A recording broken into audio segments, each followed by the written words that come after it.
আগামীকাল বিশ্বকর্মা পূজা, গোটা রাজ্যে তার জন্য ব্যাপক প্রস্তুতি নেওয়া হয়েছে। আগরতলা বিভিন্ন জায়গায় সেখানে মূর্তি নিয়ে বসে আছেন বিক্রেতারা, ক্রেতাদের উদ্দেশ্যে সেই মূর্তি নিয়ে বসে থাকা। তবে অন্যান্য বছরের মতো এবারও মূর্তি পাড়ায় সেখানে চরম ব্যস্ততা থাকলেও মূর্তি নিয়ে যারা বসে আছেন তাদের বক্তব্য, জিনিসপত্রের দাম বেড়ে গেছে, তাই মূর্তির দামও অনেকটাই বেশি।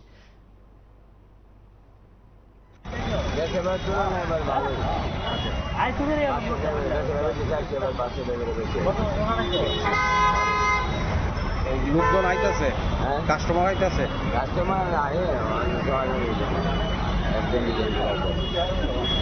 দাম কিরকম?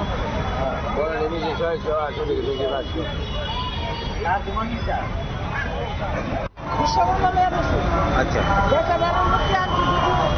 500 টাকা, এবার 600 টাকা, এবারে সব রেট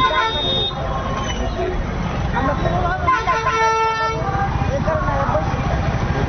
গতবার যে বেশ হয়েছে এ বেশ পায়, এবার অর্ধ হয়েছে। দাম বাড়ার কারণটা কি?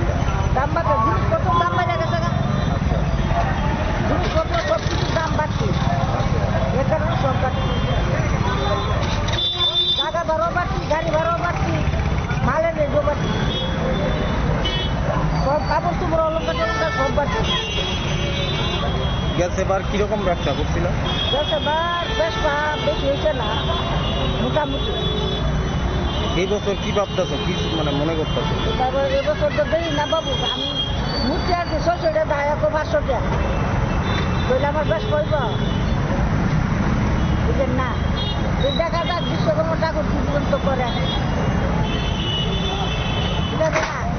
দামটা বাড়ছে, মানে জিনিসের দাম বাড়ালো, জিনিসের দাম বাড়ছে, জিনিসের দাম অনেক অনেক বাড়ছে।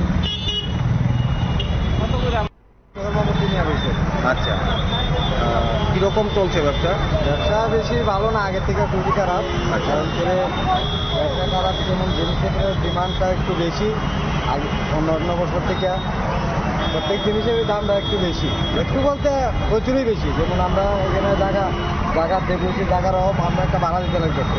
যেমন অন্য বছর মনে করেন জায়গার ভাড়া নিতে 700 টাকা, এবার নিতে 600 টাকা। তারপরে গাড়ি ভাড়া একটু বেশি, গাড়ি ভাড়া প্রত্যেক বছর মনে করে এক গাড়ি মাল যদি মনে করে আমরা বেলা করতে আনতাম 300 টাকা 400 টাকা নিত, আর এই বছর 600 টাকা নিচ্ছে। আর এই ডিপেন্ড করেছে দেওয়া বাজারটা খুবই খারাপ, বাজারও কমা একটু কম, মানে বুঝতে পারতেছে না কেমন হয়। কিন্তু জিনিসপত্রের ডিপেন্ড করেছে আমরা মূর্তির রেটটা একটু বেশি করতে লাগতেছে, কারণ আমরাও তো একটু আছে না, কাটাকাটি মূর্তির দাম দর বাড়ে না। আচ্ছা, জিনিসপত্রের দাম বেশি, এর লেগে আমরা কাস্টমার সেটা তৈরি জায়গা সময় তো খারাপ, মূর্তির দাম বেশি, এর লেগে আমরা কম দাম বেচতে পারি না।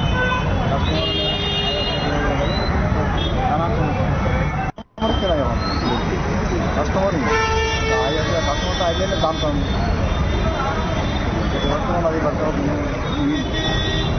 কারণটা কি? কারণ কি? কাস্টমারই দেখে না, মানে দাম কিরকম? 400-500। আচ্ছা, তো দেখতে হলো কাস্টমার আছে, বলে দিলি 700 হয়ে গেছে, 500 হয়ে গেছে। আচ্ছা, গ্যাস এবার কিরকম হয়েছে? বাজারটা কিরকম? বাজারটা হলো বোঝা যাচ্ছে, মানে বিকাল 4 বোঝা যাচ্ছে, কাস্টমার তো খালি আওয়াজ আছে। আচ্ছা, মূর্তির দামও বাড়তি, সব কিছুর দামই বাড়তি। আচ্ছা, কত নিচ্ছে মূর্তি? ছোটো মূর্তি নিচ্ছে 600 টাকা। আচ্ছা, গ্যাস এবার কত নিছিল? এসে বা 300 টাকা। দাম বাড়ার কারণটা কিটা? এটা তো আমরা বলতে পারি না। জিনিসের দাম বাড়ার লগে লগে নাকি? সব জিনিসের দাম বাড়ছে, মূর্তির দাম বাড়ছে। আচ্ছা, গ্যাস এবারও নিছিলেন? কত নিছিল? কিছু 1900-800 টাকা দিয়ে পাইছি। সাইজের মূর্তি বছর মানে ওই বাজেটের ভিতরেই এই এত ছোট মূর্তি বিক্রি করতেছে। এটা কি দামটা বাড়া কি, মানে জিনিসপত্রের দাম বাড়া? জিনিসপত্রের দাম বাড়ার পরিপ্রেক্ষিতে এই দাম বাড়ছে। আপনাদেরও কি অসুবিধা হয়? স্বাভাবিক, সাধারণ মধ্যবিত্ত মানুষের তো অসুবিধা হওয়াটাই স্বাভাবিক। আপনারা শুনলেন সেখানে মূর্তি ক্রেতা বিক্রেতা উভয়ের দিক থেকে আমরা বক্তব্যগুলো আপনাদের কাছে তুলে ধরেছি। আগরতলা সহ বিভিন্ন জায়গায় মূর্তি কেনার সেখানে ধুম পড়েছে। তারপর বলা যায় পুজো উদ্যোক্তারা বিভিন্ন জায়গায় নানা আয়োজনে বিশ্বকর্মা পুজোকে জোরালো করার চেষ্টা করছে।